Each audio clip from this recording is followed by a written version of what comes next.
Hello friends, this is doctor Chandrakant. Me clinical nutritionist, dietitian आणि general physician आहे. आज आपण बघूया की महिलांमध्ये कॉमनली आढळणारा एक आजार किंवा एक समस्या ज्यामुळे आजकाल महिला खूप त्रस्त असतात. तो म्हणजे पीसीओडी किंवा पीसीओएस. पीसीओडी किंवा पीसीओएस म्हणजे नेमकं काय? पॉलिसिस्टिक ओव्हॅरियन डिसीज किंवा पॉलिसिस्टिक ओव्हॅरियन सिंड्रोम. यामुळे आजकाल बऱ्याचशा महिला, मुली खूप त्रस्त असतात. पीसीओडी आणि पीसीओएस यामध्ये नेमकं काय होत असतं? जी नॉर्मल आपली बदामाच्या आकाराची ओव्हरी असते, त्यामध्ये सूज येणं आणि सूज आलेल्या ओव्हरीमध्ये बारीक-बारीक गाठी आल्यासारख्या गोष्टी घडणं, याला आपण पॉलिसिस्टिक ओव्हरी सिंड्रोम किंवा पॉलिसिस्टिक ओव्हॅरियन डिसीज असं म्हणत असतो. आता हे पॉलिसिस्टिक ओव्हॅरियन डिसीज किंवा सिंड्रोम होण्यामागची नेमकी कारणे काय आहेत, ते बघूयात आपण. पॉलिसिस्टिक ओव्हॅरियन डिसीज जनरली आपल्याला अनहेल्दी लाईफस्टाईलमुळे, जसं की उशिरा झोपणं, उशिरा उठणं, व्यवस्थित खानपान न ठेवणं, व्यायाम न करणं किंवा मोबाईलचा, टीव्हीचा जास्त उपयोग करणं, या सर्व गोष्टींमुळे आपल्याला पीसीओडी किंवा पीसीओएस होण्याचे जास्त चान्सेस असतात.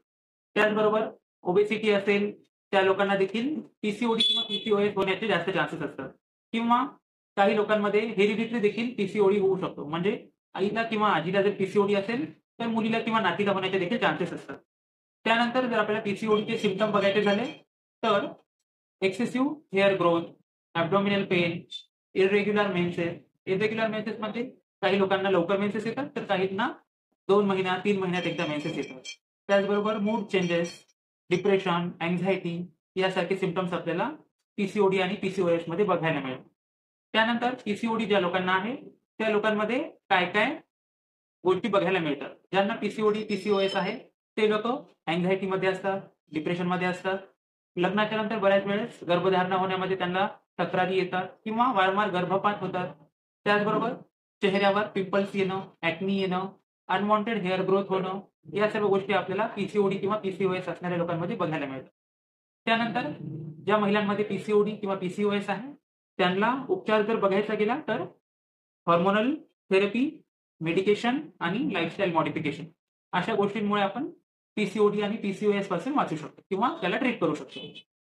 पहिलं ट्रीटमेंट आहे ते म्हणजे लाईफस्टाईल चेंज करणे. त्यामध्ये येते की हेल्दी डाएट घेणे, एक्सरसाइज करणे, टीव्ही, मोबाईलचा उपयोग कमी करणे, झोप शांत घेणे, स्ट्रेस मॅनेजमेंट करणे, या सर्व गोष्टी करून आपण पीसीओडी किंवा पीसीओएस पासून वाचू शकतो. त्यानंतर देखील ज्यांना पीसीओडी किंवा पीसीओएस झाला त्यांना मेडिकेशन्स घ्यावे लागतात. जसं की रेग्युलर मेन्सेस येण्यासाठी काही हॉर्मोनल पिल्स डॉक्टर ॲडवाईज करतात. त्याचबरोबर इन्शुलिन रेझिस्टन्स व्यवस्थित ठेवण्यासाठी ग्लायकोमेट किंवा मेटफॉर्मिन नावाच्या मेडिसिन्स पण डॉक्टर प्रिस्क्राईब करतात. काही हॉर्मोनल मेडिसिन्स, टॅब्लेट्स किंवा इंजेक्शन्स पण डॉक्टर आपल्याला देतात. या सर्व गोष्टी करून आपण पीसीओडी किंवा पीसीओएस पासून वाचू शकतो किंवा झालेला असेल तर तो कमी करू शकतो. Thank you.